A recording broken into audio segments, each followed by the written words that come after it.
Sassa's birthday bash book club live stream. Today we're going to be discussing Epic of Helinthia by MJ Pankey with the author herself. But before we get started, we just have a little bit to get through, so if you'll bear with me, please.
Is this better? Can you hear me? Okay, sorry about that, chat. Um, Please pardon our technical difficulties. In the meantime, hello and welcome to Sass's Halloween Bash, which is a week-long event with many smaller events in it.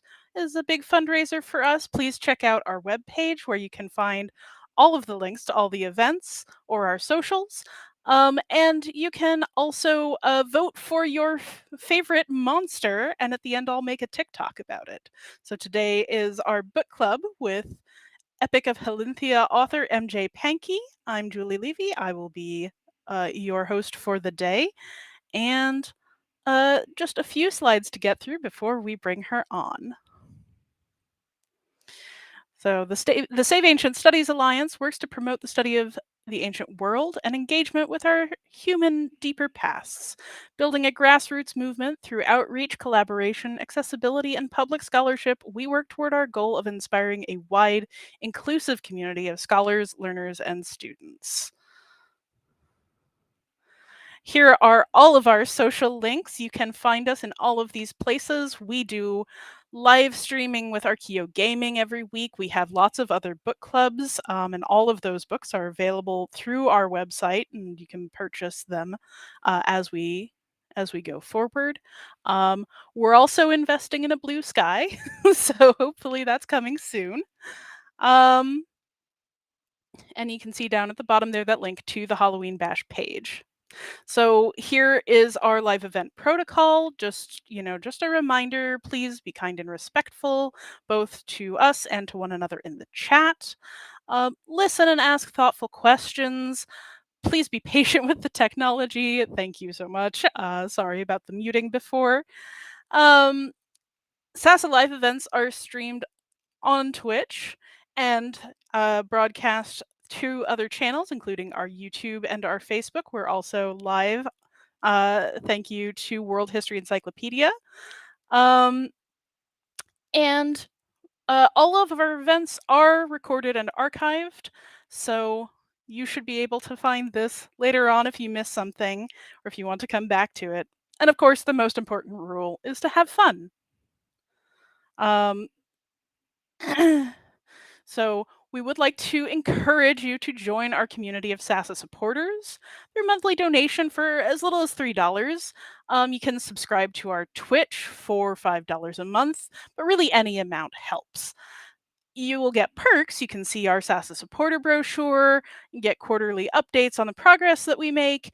But also, it's just a really good organization. We're trying to, well, make ancient studies fun again. So, if you believe in our cause, if you like these events that we do, please consider supporting us, subscribing to our channels, or making monthly recurring donations, or just head over to the website where you can currently vote for your favorite monster with your money. Thank you so much for joining us. If you are so inclined, you can take a look at saveancientstudies.org/Halloween Bash for the full list of events. And with that out of the way, on with the show. Hi, MJ. Thank you so much for joining us. Uh, would you mind taking a moment to introduce yourself and your background? Sure. So I'm MJ Pankey. I am the author of Epic of Helinthia. I am currently an editor, and I have a background kind of in ancient studies. I minored in it in undergrad, and I went on to join the Air Force and get into information technology, and just kind of like over the years have kind of made my way back to ancient studies. So here I am. That's great. So, I mean, ancient studies is such a wide and widely applicable field. It always seems to come back up.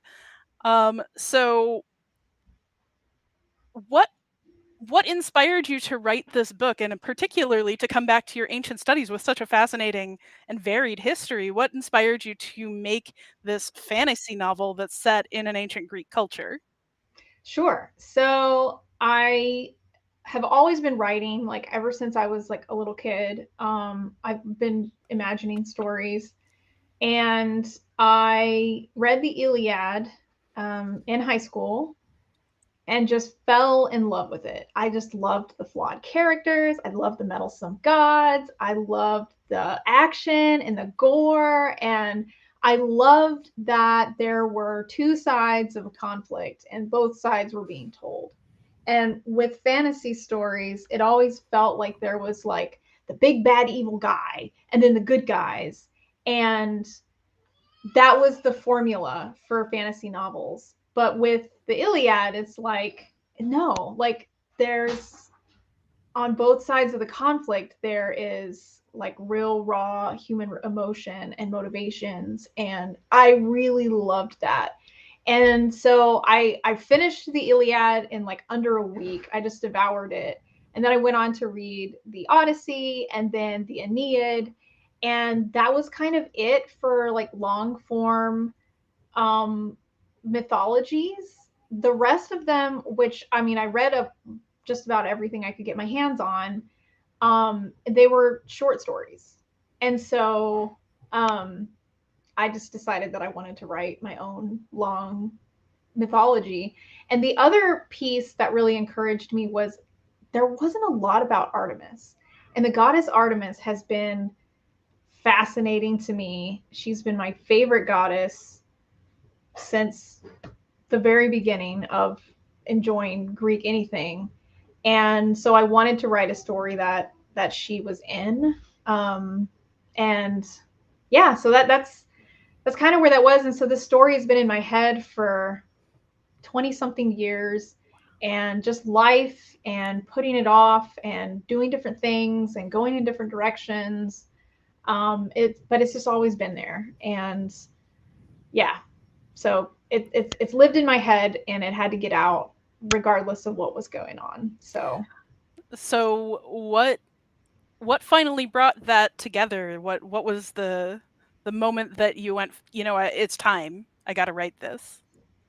um so I finished a very, very rough draft in 2013, right before, no, 2012, sorry, right before I joined the military. And then I was just super busy with that. But when I separated from active duty and we moved, it was like kind of resetting. And it's like, okay, it's time for me to pick this back up again because, you know, the chapter, it was put on pause because of this thing that's no longer a thing anymore. So let's bring it back up. And I started a critique group in my area and started submitting chapters to them in 2018. And so over the course of, you know, these several years when the pandemic hit, and we were just at home a lot and there was a lot of uncertainty and stuff, I took some time off of work. And there was just, it just felt like the creativity was flowing. And so that was a huge catalyst for me to finally get this version and this rendition of the story done was, yeah, the pandemic. It's just, it was an escape. It's a familiar story for sure. Yeah. I think for many of us, it was a, you know, oh, well, I've got time now. Might as well use it. Yeah.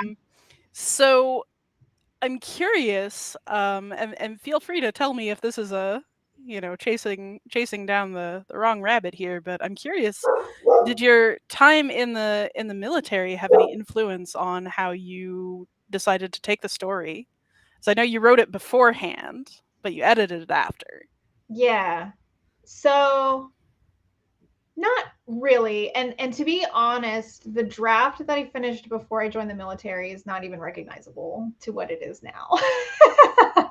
I do think that some of the relationships that I had and some of the social interactions that I had in the military influence some of the, I guess, the psychology that plays out in the story. Um, but not in any real like specific way. I don't think anybody that I worked with would read my book and pinpoint, oh, I know exactly what this is. Uh-huh. But just the experience of being in an environment with other adults and kind of being on your own and kind of having to navigate the social hierarchies of different situations definitely influenced, I guess, the maturity of the novel as it is in its current state, as opposed You to do what it have, was. yeah, you do have a lot of characters who are soldiers in a Mm-hmm. way. Um, so, you know, Kyrios of the realm or the Basileus, um, you know.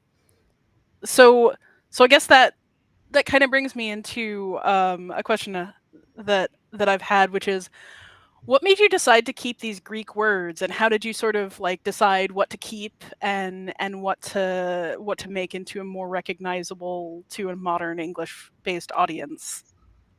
Sure. So that's a really interesting question. And it has a lot to do with my critique group. So a lot of the feedback that I was getting from them was that it was hard for them to distinguish this fantasy novel from other fantasy novels.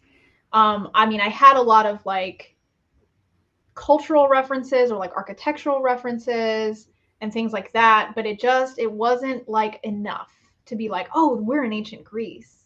And so I started thinking about what the key words were for like fantasy novels. And a lot of them were the titles of people like Lord and Mm. Lady and King and Queen and, you know, Sheriff or, um, you know, words like that, like lieutenants or captains or whatever. Like a lot of those words very subtly immersed people into the sort of medieval setting that everybody expects mostly Mhm. from fantasy books. And so I was like, okay, if these are the words that really immerse readers in that world just kind of automatically, let me find out what the ancient Greek words were. And part of my classics studies was taking ancient Greek language course. And we had studied a little bit of some of the ancient Greek texts for the Iliad. And the Onyx was a common term used, and basileus was used a lot as well. And so those were two words that I definitely wanted to use. And yeah, so that was pretty much the motivating factor between just even going down that road, um, and just trying to distinguish as much as possible my novel from fantasy novels that people always expect. And that was just one piece of doing that, was including the language. Yeah, I mean, I found it very immersive. I also have, something like 15 years of Greek under my belt. So for me, that was just very exciting to see. One I wanted to ask him about in particular was your use of doulos. Mm-hmm. Um, so doulos translates to slave, Mm-hmm. and we don't talk a lot in fantasy books about slavery directly. Mm-hmm. It tends to be more like we think of the sort of the semi feudal like servant system where it's more of a caste thing than it is a slavery thing. But here they're definitely douloi. You have that word there, which means slave. You talk a lot about who a particular person's owner master is. So what were your thoughts around that particular system and including it into the novel? That's a really good question, and this is one that I put a lot of thought into, because this is can be a charged topic in fiction for sure. One of the motivating factors was, again, going back to the Greek culture, where owning slaves was just, that was a part of the culture. But the way, and I don't want to make light of this at all, because owning humans is definitely just wrong across the board in every culture. But the definition of it in ancient Greek was slightly different from modern ideas of slavery. The slaves in ancient Greece were more or less considered part of the family. So I would, like in the Odyssey, for example, the nursemaid to Odysseus, I forget what her name was, but she was like a Um, very motherly figure, and she was well loved. Yes, she was still a slave, and that was not okay. But I wanted to show more of the culture in ancient Greece, and still kind of, I don't know, just tap into the moral conflict of it, and how it clashes with my characters. I guess I yeah. don't think I'm explaining this very well, No, but you're doing great. it was a cultural decision that I made, um, and it is going to be a main theme throughout the trilogy, Mhm. um, that I hope I address, um, appropriately, I guess. Yeah, I did very much notice that different characters have different relationships to this hierarchy and to their slaves and to how they talk about their slaves and think about Mhm. their slaves. And so getting those different internal perspectives of different Kyrioi was very interesting. Yeah, Um, and I think one of the reasons why is I don't want to sugarcoat things either. And mhm. so when you brought up the topic of like serfdom or slavery in like medieval times, how it's kind of brushed over a lot, like, oh, that's a servant, or that's a serf, or that's just a peasant, or whatever. A lot of times I feel like it's a little sugar coated, and I did not want to do that with this novel. Like, it's very blatantly human ownership, and I didn't want to skirt around that and make it something that it wasn't. So hopefully it comes across authentic. That's my hope. So, turning to another aspect that's very Greek, that's very recognizably ancient Greek culture, you spend a lot of time sort of building the gods of this world and the relationship of the humans to the gods. So, this is set on an island that is separate, more directly touched by the gods than perhaps ancient Greece as we think of it, and has an additional god in it. So, where did Helinthia, the goddess Helinthia, come from, and how did you decide what she was going to be like? Okay, I love this question. So the rage of Hera has always been fascinating to me. And how she is just kind of consistently villainized. And like all the tales portray her as this very vengeful goddess, very kind of spoiled and very powerful. And one of the myths that really fascinated me, probably because it had to do with Artemis, was the myth of Delos and Leto. When Hera told all the islands to, plunge into the sea, do not surface to let her have, give birth to these twins on your island. And Delos was like, I'm not doing that. And it rose above the surface and allowed Leto to land on their shores and give birth to Artemis and Apollo.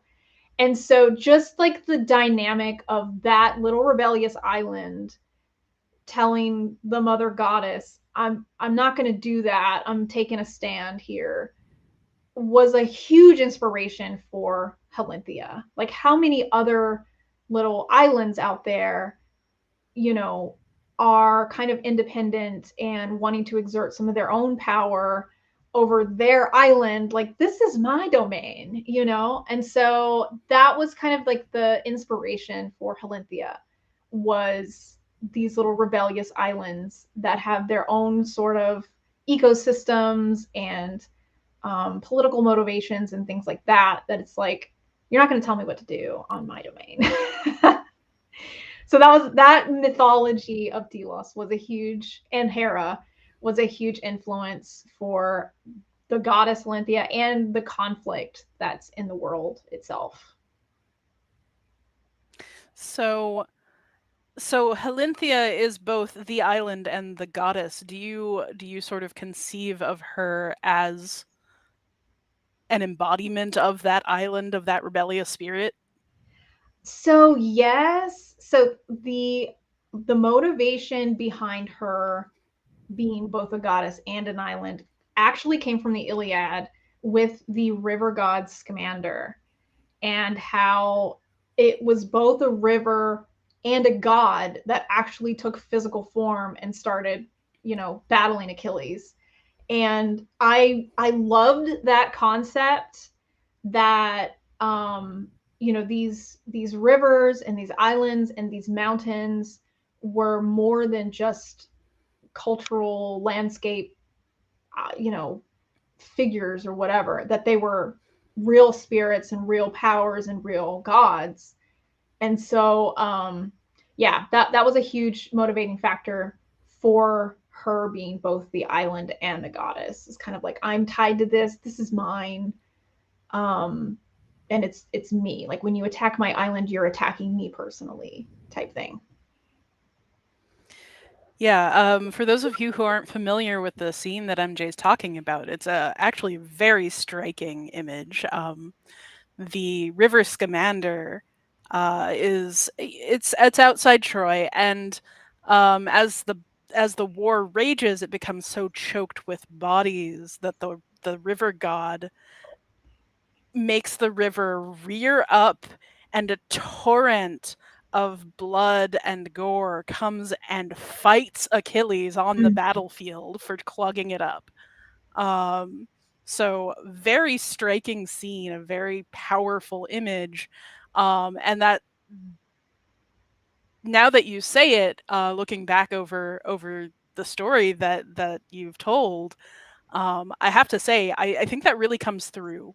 Even as distant as Helinthia is for parts of this novel, I think it really comes through that she is born of this conflict. She is reacting to this conflict. And you talked about the rage of Hera. Hera here, also the antagonist. Um, and the relationships of the gods, very very classically Greek. They're flawed, they're jealous, they're angry, they're hubristic. Everything that we see in the mythology, um, and they don't really make excuses for it. And they're just kind of like, what? And you're better. um, but I am also I'm actually a huge fan of Hera. I'm really quite attached to her, and I think she gets a lot of flack um, that she doesn't necessarily deserve. So I'm interested in where this is going. So your novel ends on a bit of a cliffhanger. Mhm. So do you want to tell us a little bit about book 2 maybe? Sure. So I'm glad that you mentioned kind of Hera getting the bad end of everything, because I agree. To me, logically, it doesn't make sense to have a mother goddess who is the embodiment of motherhood and marriage and female power to just always be this kind of whiny, jealous, manipulative, figure that she's portrayed as in mythology so often. And to me, reading it, it's obvious to me that she's being poorly portrayed because of who's writing the stories. And so with that in mind, her her rage against this island is not unjustified. I will put it that way, and we will learn more about her, I guess, her role to play in the sequel. Hera will make an appearance and we will get to see her side of it. And without revealing too much, her relationship with Helinthia is something a little bit special as well. And it's fueling this conflict um, between them. In and as with a lot of Greek myths, human beings are just kind of collateral damage. Unfortunately, that's how it usually plays out in mythology. And so the sequel is going to kind of showcase some of that, but it's also going to, I hope, vindicate Hera just a tiny bit. I mean, yes, she is still a goddess and she is still a flawed member of the pantheon, like all of them are, but she is not a one-dimensional goddess, and I do not plan to um, paint her as such. She's a very complex character, and she yeah, I love Hera as well. She gets the short end of the stick so often, and um, it's it's going to be different in the sequel. I'm I'm very excited about this. It sounds amazing. Um, so uh, I don't have a good segue for this one, but I'm really curious now. Because I know that you decided to self-publish this Mhm. novel. Um, why did you decide to do that, and what was the process like for you? So, that's a good question. Self-publishing is a rough journey. I chose to self-publish because the and I don't want to ruffle any feathers, but the traditional publishing route was upsetting me. Um, Looking at it through the lens of other authors who were trying to get agents, and just how closed the industry is and how very trendy it is. And given the nature of my novel, I feel like if I had actually tried to get an agent, it probably would have taken me a while, but I feel like I might have been able to do it eventually. Because Greek mythology retellings and Greek myths in general are kind of a trendy thing right now, which I love. But I I had beta read several novels that were just so good, and I was following these authors and their story on Twitter about all the rejections they were getting and the feedback they were getting from agents about why they couldn't publish this amazing story. And it just really made me mad.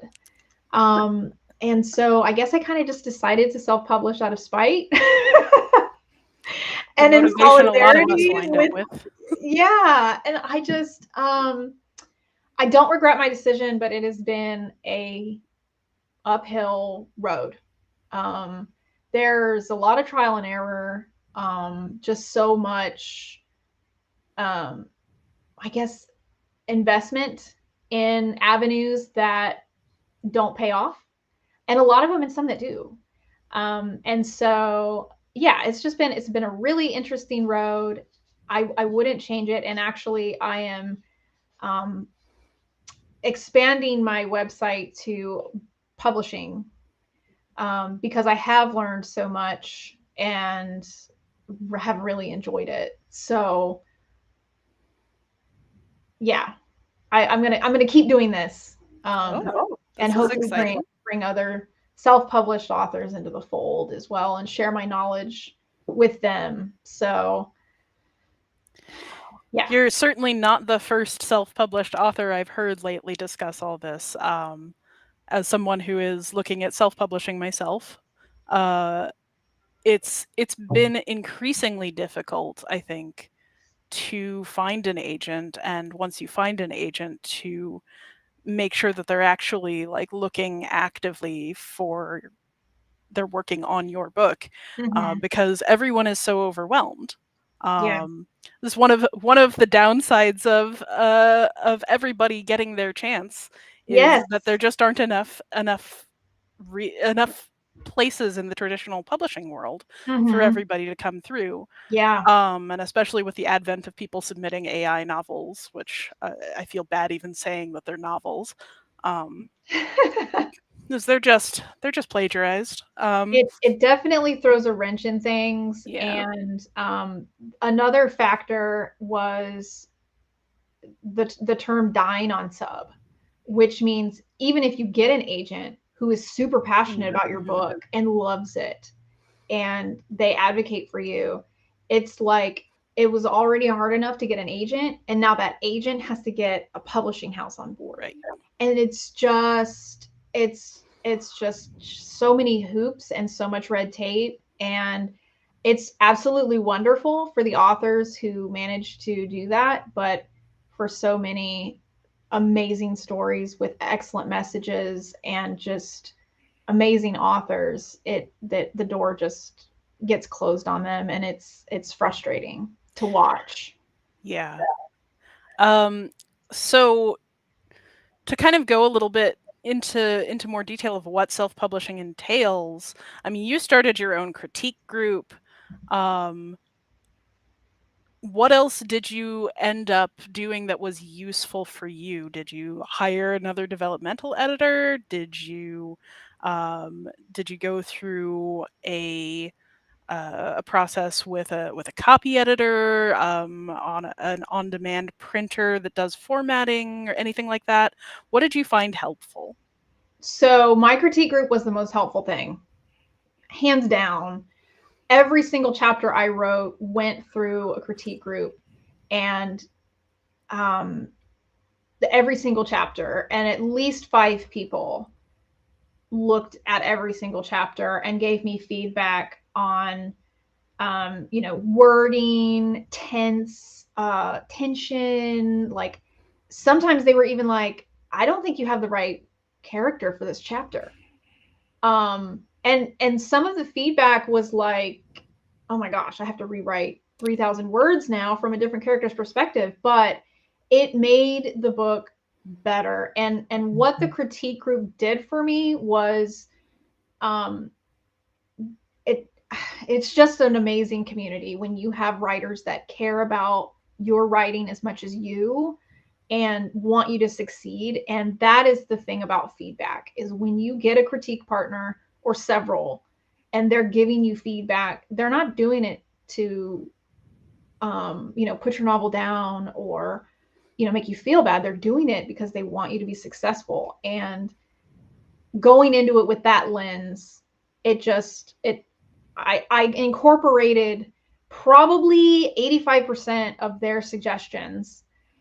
Um, and it just made the novel so much better. Now, I am a professional editor, and so I edited my own novel, but I will say that there are things that I missed. And beta readers, hiring actual paid beta readers who do it professionally for a living to look over my manuscript helped a lot as well, because there's some things that a critique group submitting week by week and chapter by chapter, they're just kind of isolated on that chapter, and they don't really get to see the whole picture of the novel and how it's unfolding. But if you get a beta reader to read the entire thing, I actually had five beta readers, read the novel from start to finish after it had already been through my critique group. And they caught a lot of the leftover things that didn't make sense. And some of them even commented on like phrasing that I had used similar to what a line editor would do. And then ARC readers, when you finally get that novel out there and it's formatted. Now I did my formatting myself as well, and that was a learning experience. I'll A bet. lot of trial and error, trying different softwares, because I wanted it to be, I wanted it to look professional, and so that took a lot of time and effort learning how to do it correctly. And um, little things like front matter and back matter and headers and footers and what the right chapter spacing is, and like all these little technical details that matter to people looking at books. It doesn't matter to the story, and I think that's where a lot of self-published authors get frustrated. Is that it's like, but the story is the story, and all this other stuff is like extraneous, and it doesn't matter, and that's true. But when you're putting your book out there, those little tiny details matter way more than they should.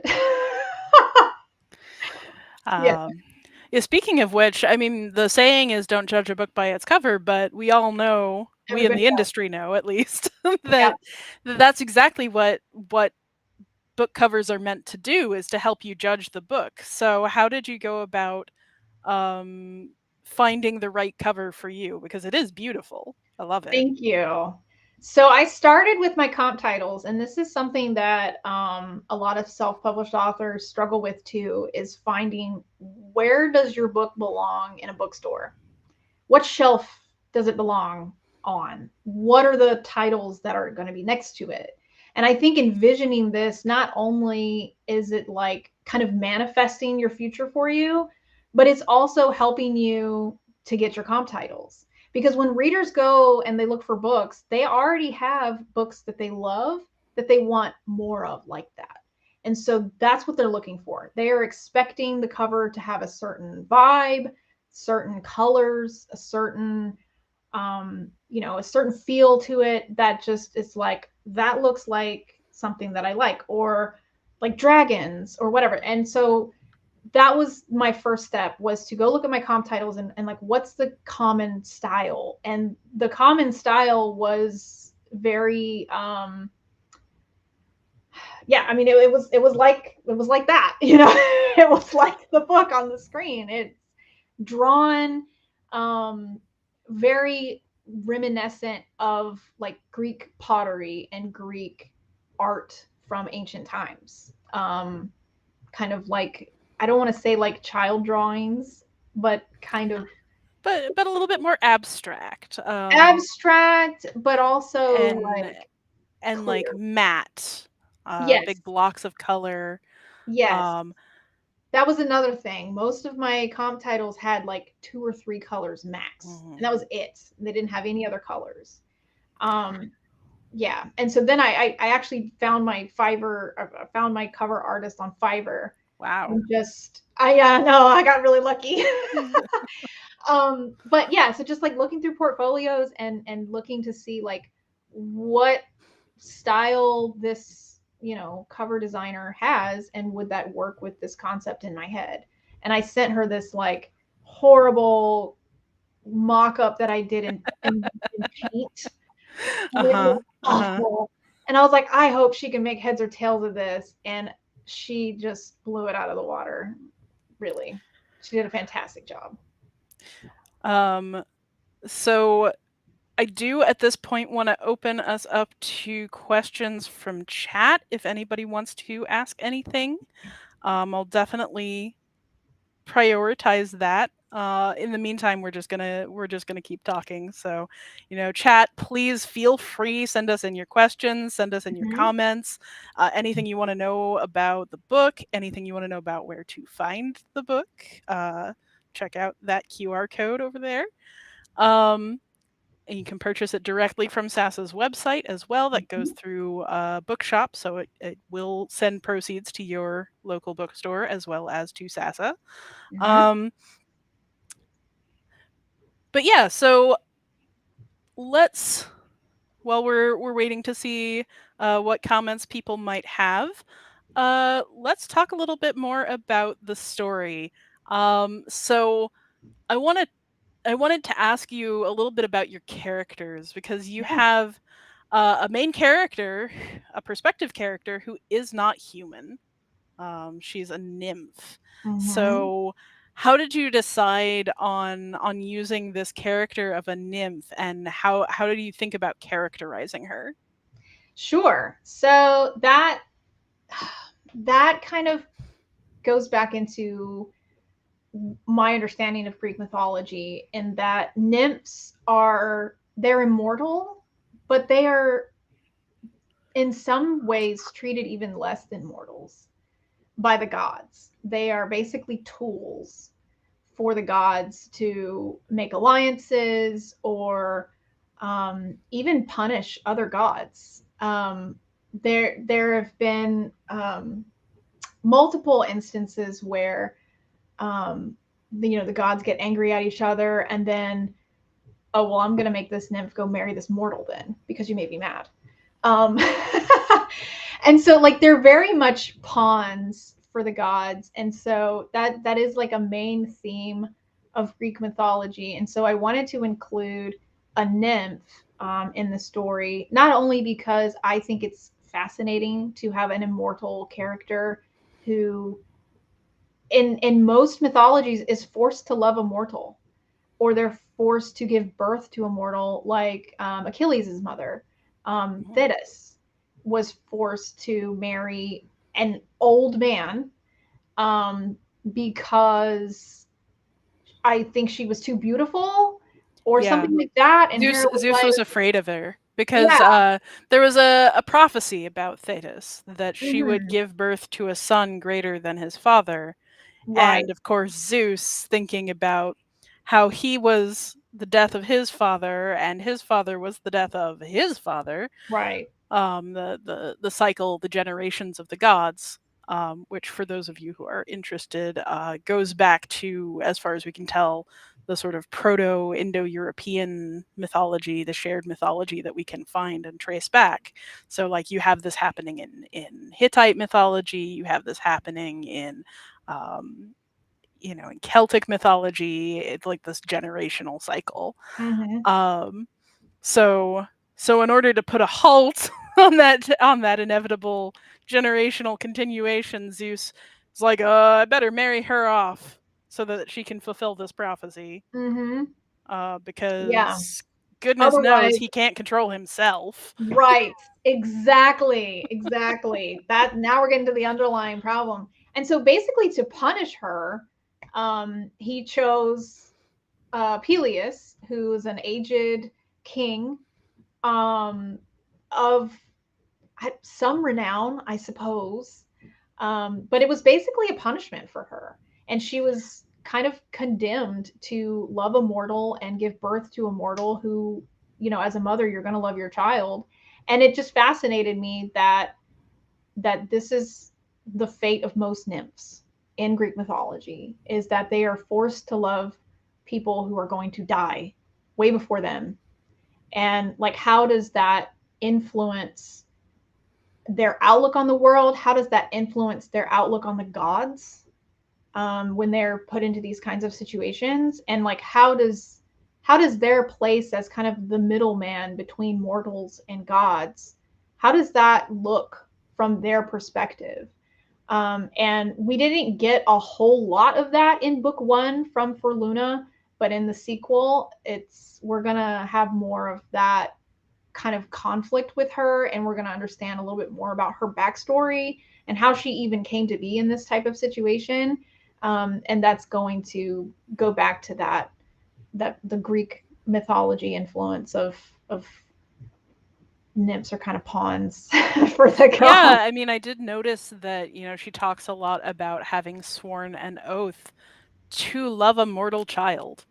Mm-hmm. Um, and a lot of her existence in this scenario is surrounding her relationships to mortal men, Mm-hmm. um, whether of her own volition or not. So that is fascinating. You don't see that perspective on a nymph all that often because, of course, the other place that nymphs have in Greek mythology is as the sort of the counterpart to fauns, as forest spirits and spirits of lust, essentially, Mm-hmm. of wildness, as the Greeks conceived it. Um, We're and also th- going to see a part of that as well too. Interesting. Yeah. Oh, that's exciting. Um, so so about the characters who are sort of our main points of view, uh we have just a couple of women, one of whom is a nymph, one of whom Mm-hmm. is a princess, essentially. Um, and then we have these uh really varied higher ranking soldier types and kings, and so did you choose ahead of time which ones were going to be point of view characters, or did it just sort of go chapter by chapter and how do I want to tell this part of the story? So I've had these characters' point of views from the very beginning. That I wanted to have these, and I think starting with five, like my debut novel having five POV characters was a very rookie, naive thing to do. It's a bold choice with current trends. It's a bold I choice. bit off a lot there, and but once I had gone down the path, it's like I gave these characters life. I can't just cut them out, and so I went with it. But they have been POVs from the very beginning, and um, some of them have changed a little bit just because um, I wanted them all to be very different, and I wanted them all to have unique flaws and unique hangups, so that That it's they a do. That unique. they do. I think Yeah, you've definitely accomplished that. thank you. It was fun. It was fun. Once I figured out that that's what I needed to do, it got very fun to get inside those characters' heads, and play with the conflict on the page between them. So that was enjoyable, if not um, a lot. um Yeah. So how much of this world have you built? Have you fleshed out? Because I know that um for a lot of different authors you'll find, some people who really want to like build the entire world before they figure out, oh, this is the story in that world I want to tell, and others who are just like, well, the world is sort of, I have this setting and that's fine. So where on that spectrum do you fall? um, I have the whole world pretty much fleshed out. Um, yeah, I've got the whole world fleshed out. I think there are some aspects of maybe like the towns that I still need to kind of develop a little bit more, like how big some of these cities are and Mhm. what is included in these cities. in the sequel, we're going to have a stadium in a couple of cities, which was not part of book two, although I didn't go into any detail really about what was in the cities in book one. I mean, um, and so in book two, I'm going to flesh out the city's structure and layout a little bit more. But as far as like the actual world is concerned, and like the different regions and the different kind of climates that are there, I've got it pretty well nailed down, um, and I don't think that's going to change. That's that's excellent. So, we have time for one or two questions from chat still, if anybody wants to send one in. Um, So there is one comment. Is this, when we repost the video, is it going to have captions? yes, it will have captions. Okay. I don't know how clean they will be, unfortunately. I don't know if we have somebody doing um I don't know if we have somebody who can quickly do the proper captions, but there will be at very least the auto captions, so you can always find that on YouTube, and you should be able to look at it at least in transcript form or with the live captions on. I do apologize that we don't have a full time transcriptionist for captions. It is something that we would invest in if we could. So I wish it were more common.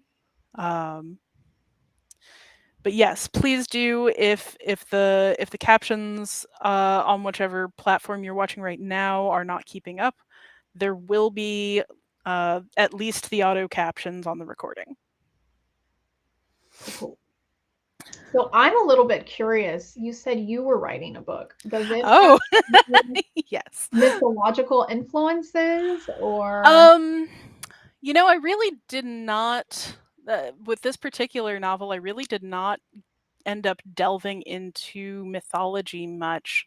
It's there is a little bit of actually Japanese mythology going on in in what in my head is the sequel, which has not has not been committed at all to paper yet because um, it's been.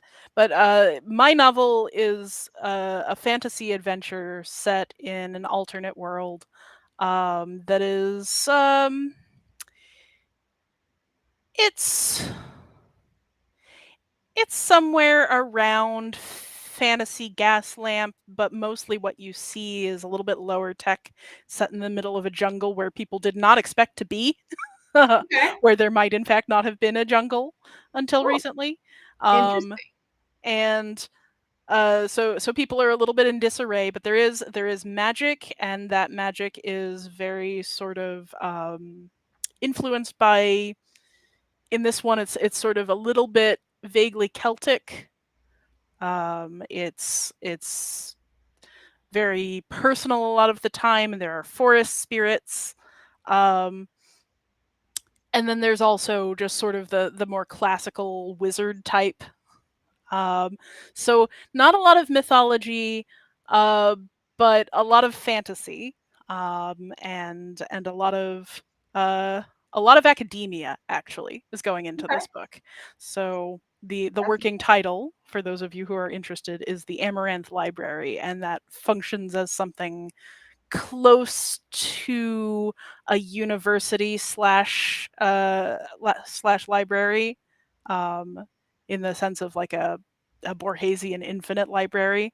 Um, so like there's a lot of scholarship going on in this book because I can't get away from it. I love it too much. yeah, You love that it is and you hate really it. cool. Um, so yes, so I am hoping. I'm working with a developmental editor myself right now. Somebody whose work I really like. Like I've read a bunch of books that she's worked on before, and she's really great. So I'm hoping that someday soon I'll be able to make an announcement about it. But for now, it's still in development. That's awesome. I And who do. knows, maybe we can work together on it at some point. Yeah, I would love that. That would be awesome. Okay. And Well, yeah, hit me up anytime you have questions about like oh, thank you. self-publishing or indie publishing or something that I did or maybe something I tried. Definitely ask me. I would love to share all the knowledge that I can. Well, thank you. I do want to ask you though, Oh, yeah, since you've read Epic of Helinthia, I did. I have paid a lot of attention to what my ARC readers have left for me and their thoughts and incorporated a lot of their ideas into the sequel where I can. So, my question for you is there something in particular you would like to see in book two or you would like more of in book two? Um, because it's in development, so I can still add in whatever I want. Yeah. I mean, I think this is a big ask, but I would actually love to see more female perspectives. That's I think the thing I came away with was I love Gonavane and her arc towards understanding the world as a mature woman. I love for Luna and her perspective as sort of a lesser immortal, like you were saying.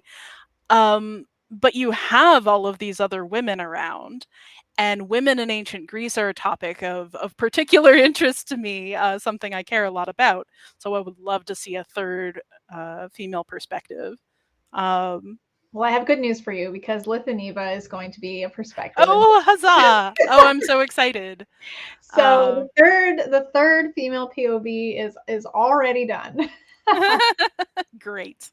Um, so so aside from that, I mean, I guess I'm really excited to see more of the gods machinations, and you're already talking about that too. So I think I'm gonna love book two whenever it's ready. Awesome. Um, okay, well, I think that is about time to wrap things up. Thank you, everybody, for following along, for chiming in occasionally. And thank you so much, MJ, for speaking with us today. This is a very exciting book. I'm going to put the QR code to purchase it back up. It is Epic of Helinthia. You can also see in the chat a code to purchase it from our bookstore. Um, where else can people find you, MJ?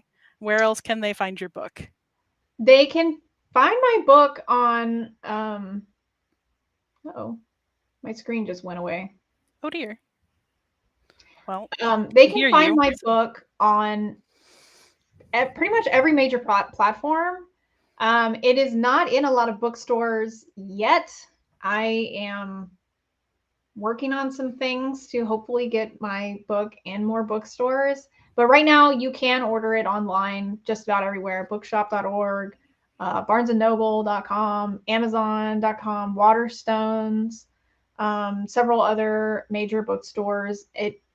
I did just have some sales from Germany and the UK, so they're able to get it there as well. And so, yeah, it's pretty much available on every platform. And I will also say that the ebook edition is 99 cents until the 31st of October. So yeah, there's a promotion going on right now if you guys are interested in that at all. But yeah, it's available pretty much everywhere. And you mentioned you have a website? I do. So I have a couple websites actually. One is pretty simple. It's mjpankey.com. And then the other one is my editing website slash future publishing website, which is museandquill.com. Musingquill.com, everybody. You heard it here first.